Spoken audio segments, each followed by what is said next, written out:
Welcome back, everybody. Your girl G here. Appreciate you for tuning in. We are going to knock out this review for Real Housewives of Beverly Hills. Beverly Hills. That's where I want to be. Any black people, if you know that song, drop down in the comments. That definitely took over in the early thousands, okay? But yeah, Beverly Hills, with a rich white woman, sip rosé and get spicy. Behind everybody's backs. We know a good, nice, nasty when we see it, and that's in Beverly Hills. And we encountered that with Miss Diana. When it came to Sutton, Diana said, I'm going to give this woman a fake-ass hug, and she's going to think we are good, but little does Sutton know, you are not. And she found that out this episode, that Diana really don't mess with her. And Diana is not looking too good for you, not only on the show, but behind the scenes on Twitter. People are lighting you up because allegedly, you kind of have a little checkered past there, ma'am. Your past isn't looking too good with the minority folk, the people that you said you donate to so much and do all the great works and charity for. It's not looking too good. And it was just very ironic to have Diana had that situation on Twitter where she was like, oh, I do so much for you guys, and then this episode be her giving donation and charity. Like, it was just so ironic and very funny that that's how that played out. But nonetheless, you guys, let's go ahead and get to Real Housewives of Beverly Hills. I want to apologize, my voice is a little scratchy, a little going on today, so I apologize if it's not coming across good on the audio, but just rock with me here, okay?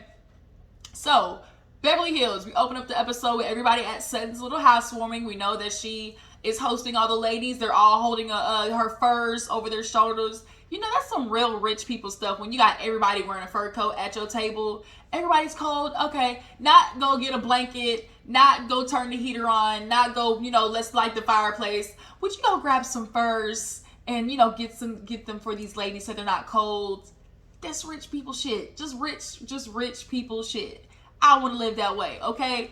But they're sitting down, and Lisa Rinna, y'all know Lisa Rinna is always hopping in everybody else's business. Lisa Rinna ain't got no business. She hasn't had a storyline for 2-3 years, honestly, about her life. She made her daughter's her storyline the season before then. It was just like, Lisa, you need to find you some business that doesn't involve everybody else's business. But she went to hop in with Sutton when she was like, oh, you are passive aggressive. And Sutton's like, no, I'm not. She was like, yes, you are. She was like, no, I'm not. And she was like, well, did you call Diana soulless and a motherfucker? And she was like, huh? And she was like, yeah, Diana told me. Or no, she was like, yeah, how are you saying that you're not passive aggressive and that's what you're doing to people? And first of all, I'm glad Garcelle popped in like, bitch, you weren't even at the party. Like, you hate outside from the club and you can't even get in. Like, Lisa, how are you talking about something that you weren't even there for? And she was like, well, I met with Diana and she told me, this is what happened. And it's like, shut your ass up, because this don't even involve you, if clearly as you stated. But let's go ahead and get into it. Since you were talking about I'm passive aggressive, you need to understand the definition of passive. The whole gist of passive aggressive is the fact that it's not head on. Sutton, I think, has been very direct. When you tell somebody to their face they're soulless and a motherfucker to their face, how passive can that be? So, like I said, Lisa Rinna, shut your ass up. But Sutton was like, I said all those things, and it started because we were having a conversation that I thought ended well. I thought we had made up. This piece of hair is really bothering me because I went to sleep, and you know how you sleep crazy and like it just ends up crinkling? Because I got my hair done, and fried dot laid to the side, but it's just not giving what it's supposed to give. Like, it's distracting me, you guys. I cannot. But I'm gonna try to pull it back so it's not in the way. It is bothering me. We'll just let it be. It's just gonna do it. It has a mind of its own. I'm literally recording early in the morning. I literally just took my bonnet off, so it's just, like I said, you guys, roll with me, okay? Just roll with me here, guys. Just roll with me. So nonetheless, Sub was like, I thought we had a moment. Obviously not. I would explain it to her, my situation. I tried to relate to her.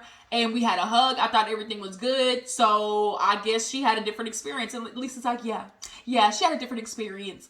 And so Kyle butted in and was like, yeah, when I came over there, it definitely was a situation of like, I guess Diana think that you were being fake. And Garcelle was like, Kyle, first of all, you're jumping ship. Like, you are. And Kyle was like, what do you mean? She was like, everything was okay. Like they were having a moment, and then like then you came over there, and it became a moment. And y'all, Kyle was drunk. She was drunk boots. All the women were drunk boots, and so Kyle really wasn't helping the situation and trying to, you know, relay information or trying to, you know, say no, don't say that. No, you don't want to say that. Like, or we need to start over. Just like, Kyle, you shut your ass up in this moment because like you're not helping. You're really not helping. So Kyle was confused that Garcelle was kind of low-key coming at her, and she was like, I mean, I go according to how I feel in the moment, but okay, like I don't think that's jumping ship. But Garcelle got something for her later on because they ended up moving inside because it was cold. So when they sit down, Garcelle wastes no moment in trying to address Erika, like, let's not drag this out anymore. So she's like, Erika, can I speak to you? Erika knew it was coming. Erika was just waiting when Garcelle was gonna bring it up. So she was like, can I speak to you? And she was like, yes, you know, she knew it was coming. And Garcelle basically was like, look, I understand you going through stuff, but you got drunk at my party and you cussed my son out, and that's what we're not going to do on my watch. Like, we're not going to speak inappropriate to my child. You know, have some couth about yourself. And there was no back and forth. There was no trying to explain. No, she went straight to, I know, I'm sorry, I apologize. I was, you know, lit. I was talking to your son, you know, treating him as an adult. It's just straight up wrong. I'm not going to fight you on that. She knew that battle was not the one to try and go back and forth on. And then she's like, but I will say, you know, before I insulted your kids, you know, I definitely was talking about how, you know, well-spoken they are, how, you know, they interact with people. They're not just kids who are on their phones. Like, you know, they're raised very well. And, you know, those are one of those sticky situations with, especially when white people say that to black people. It's like, oh my God, your kids are so well-spoken, or oh my God, they're so well-mannered. Like, it's like what you trying to insist. Like, we know like those type of microaggressions exist where like white people talk about black people in that manner of like, oh, you know, you're supposed to be illiterate and talking at your ass and like sounding all crazy and stuff like that. So I don't want to take that as that's what was happening in that moment, because not everything is about like a racial moment, but it just definitely was like a little trigger moment, like, what you trying to say, bitch? Like, what you trying to say, you know? But we'll let it be in this moment. And so she basically was like, yeah, you know, Garcelle was like, I ain't completely gonna forgive her, but, you know, she earned a little point.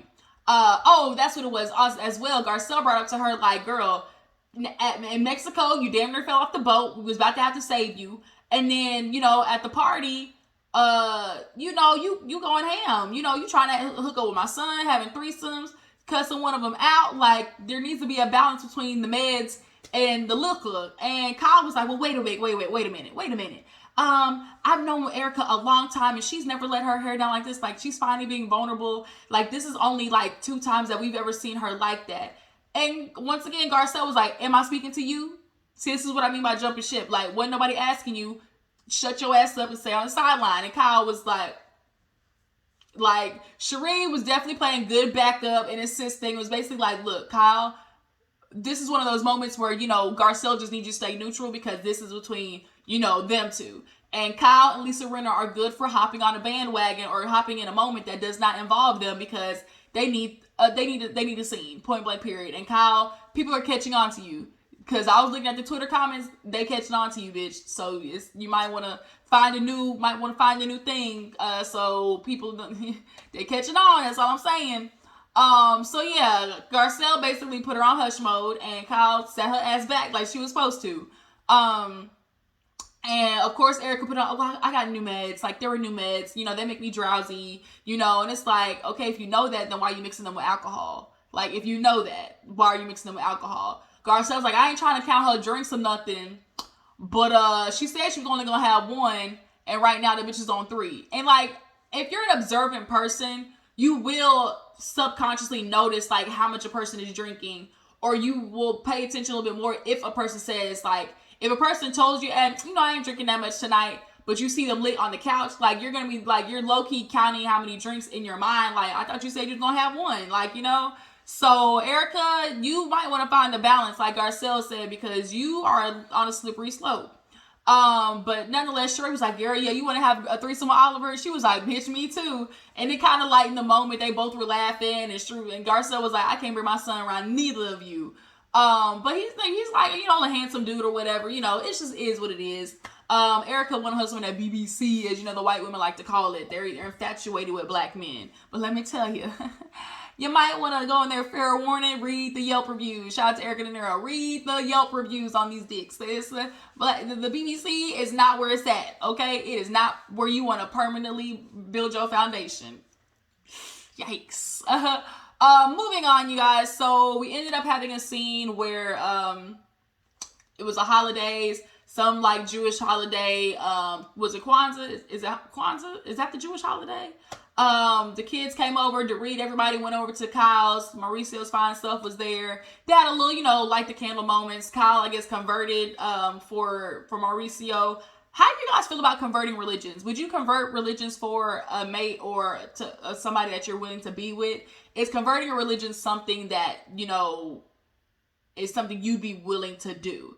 That's not something I'd be willing to do. I just couldn't find myself being able to convert a religion for somebody.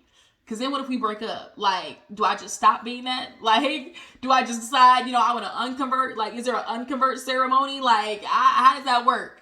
But yeah, you know, Dorit, you know, Kyle is basically her second home. They live not too far from each other, especially after the break-in. Dorit's really appreciating having, like, this kind of, like, close moment. So what else, you guys? I watched this episode, like, 1.5 times, so I'm trying to remember what else happened in there. So we had the Kwanzaa moment. We had,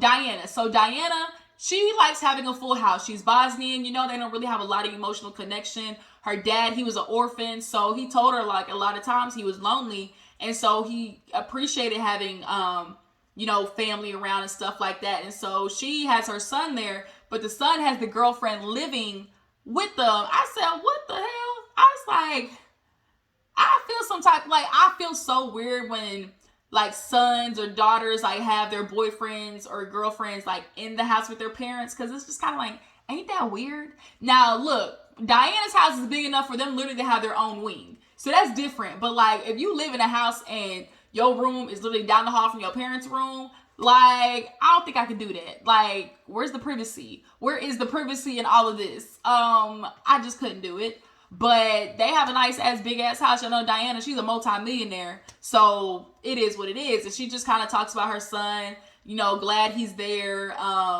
You know, her history. She doesn't really have like a close-knit family growing up, so that's what she wants. Asher, I think that's his name. Look, her little boy toy, he's doing what he's supposed to do. He's around, taking care of the baby.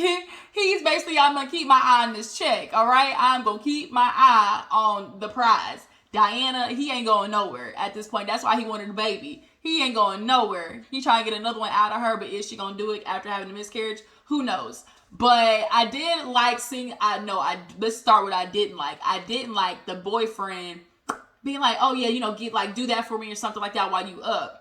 And it was, I know as partners, you do that for each other. Hey, give me while you up. But it's always a little, just a little, when you see that the girl or the other person is of minority race. Because it's just kind of like, you do understand the past, right? Like, if we were, you know, 100 years ago, right now, I would really, like, low-key be your slave.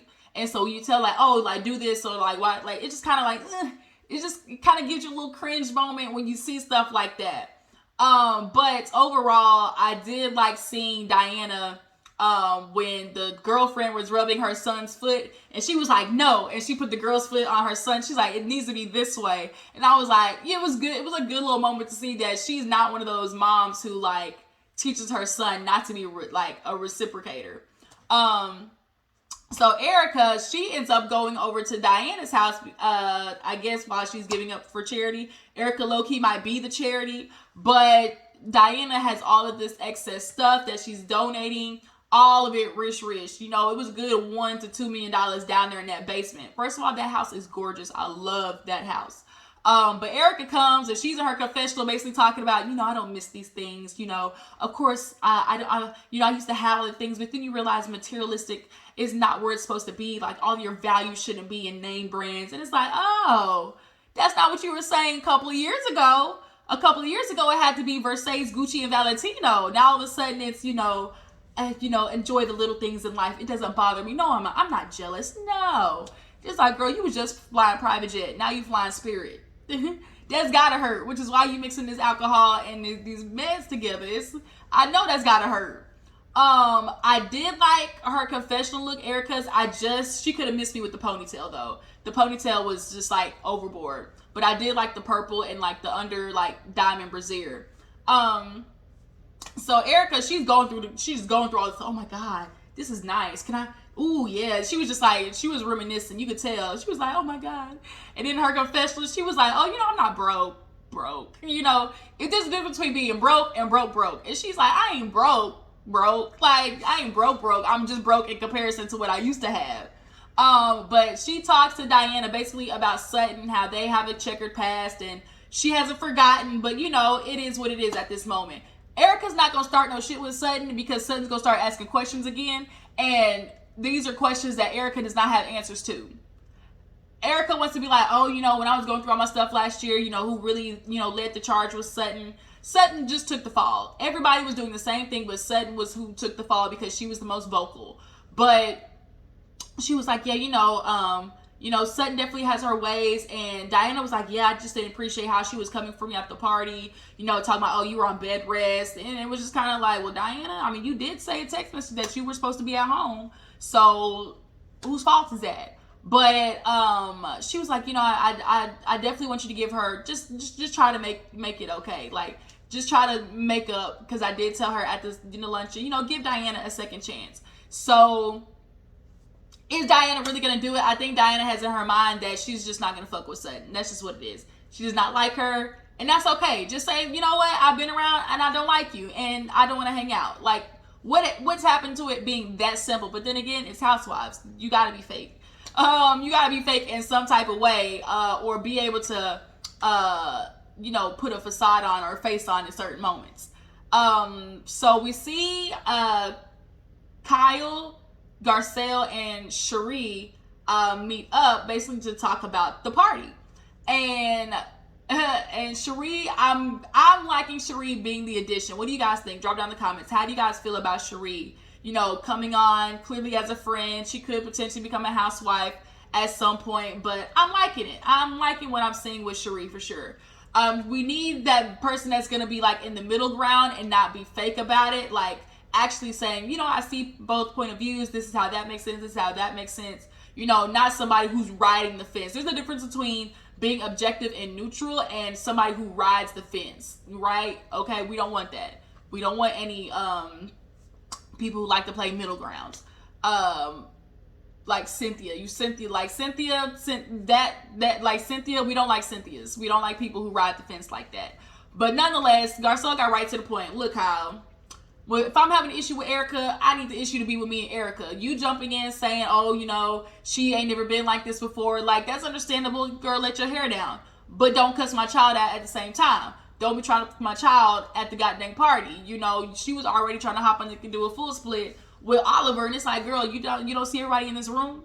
You don't see everybody at this party and you already trying to hook up with my son? That's a little, like, Garcelle might need to start reevaluating life when that's what you're literally doing in front of everybody.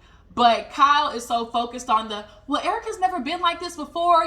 She's due for a blowout, basically, as PK said it. Like, she's due for a time to let her hair down. Now, I said this in my previous review, and you guys agreed. Like, Erika is due for, a breakdown. Because look at how her life just blew up. Everything she ever knew is gone. Dust. Kaputs. She's no longer flying private. You can imagine a white woman not being able to fly private in Beverly Hills. Just the catastrophe of it all.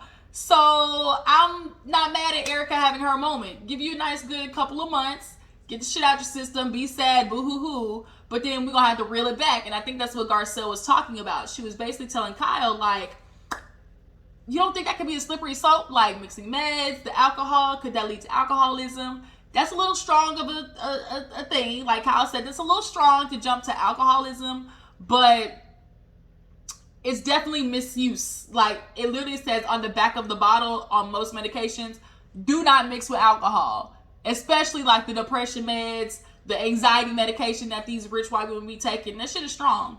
And Kyle was like, I'm on Lexapro, I take it, because I have super anxiety. And so those are two different situations in this sense of like, you're not consistently abusing alcohol with that.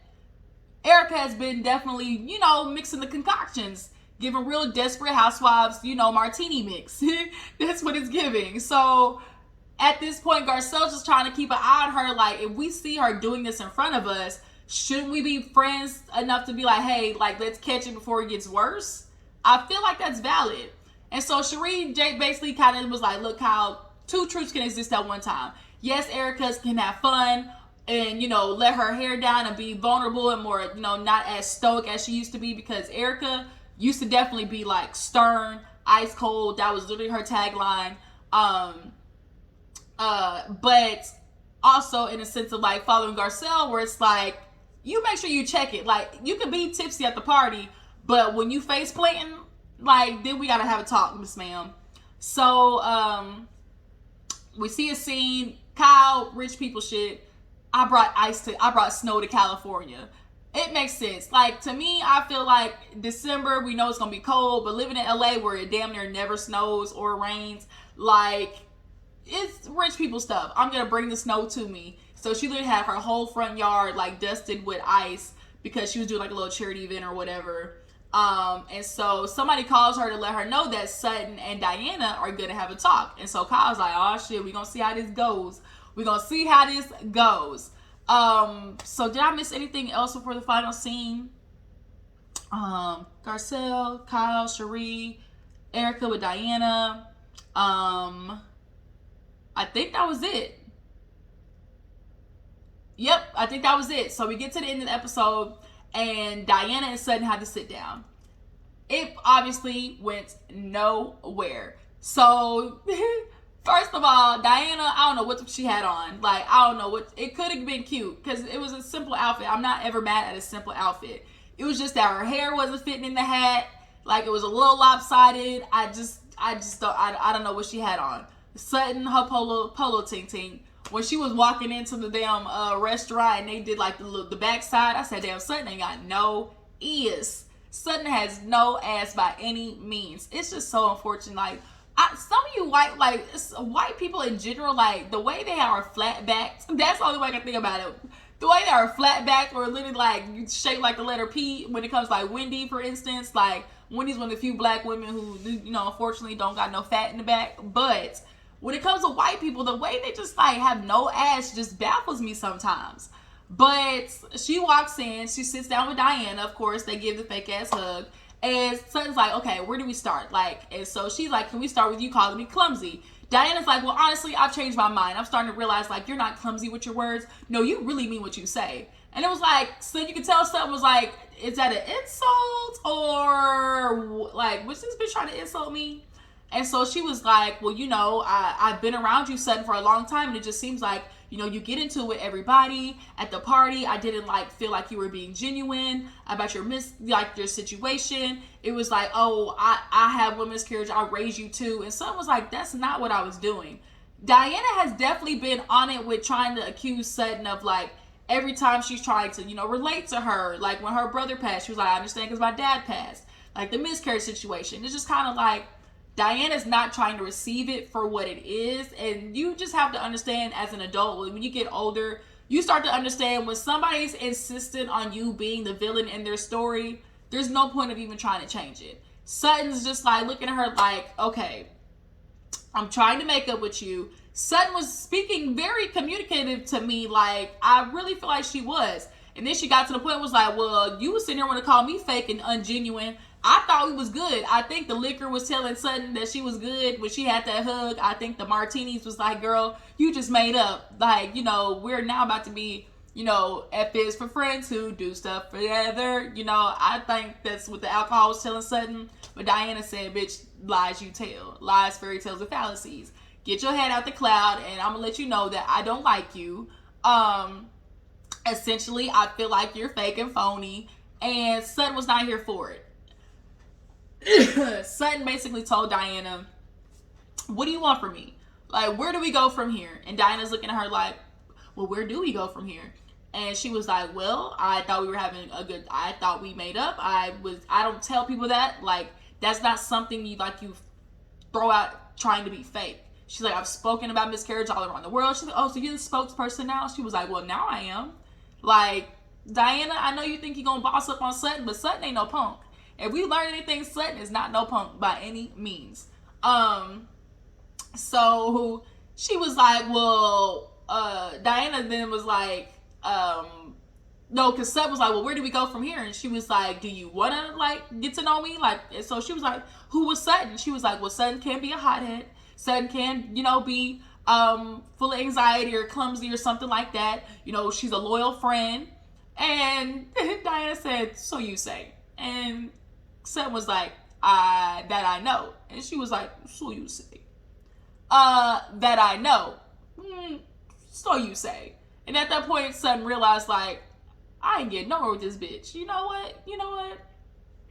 Fuck it. Diana, if this is how you want it to be, then this is how it's gonna be. I'm gonna see you at Kyle's party. We'll exchange pleasantries. We'll be cordial. And then move away from around me. Because I'm not gonna keep going back and forth with you. With your old Soviet ass. Soviet Russian ass. I'm not gonna do this with you, Diana. So she's like, you know what? Let's call this a day. Let's call it what it is. I will see you later. And, I'll see you at Kyle's party. And she gets up, and Diana ends the episode licking her lips like she usually is. That's what it was. So, Real Housewives of Beverly Hills, you guys. Do you guys feel like Diana is insistent on not, being cool with Sutton? How do you guys feel about Kyle? Do you feel like she's jumping in the mess and not really, she trying to, jump in the Kool-Aid, not really know what flavor it is? And do you guys feel like it may be time for Lisa Rinna to be off Real Housewives of Beverly Hills? It's kind of looking like it's coming to a close, Miss Lisa. I know you've kind of been a staple for Real Housewives of Beverly Hills, but it's coming to a close, unfortunately. I think it is, but y'all drop down in the comments and tell me how you feel about that. Y'all stay tuned. I'm going to have Married at First Sight, and we're possibly going to do a live discussing the whole Ariane situation, how she got drunk boots on live, trying to convince everybody she's okay. Bitch, you are 30 years old, drunk on live. You are not okay. So we may get a chance to discuss that. But I appreciate you guys for tuning in. Y'all make sure to follow my Instagram and Twitter. And I'm going to catch you guys later. Bye.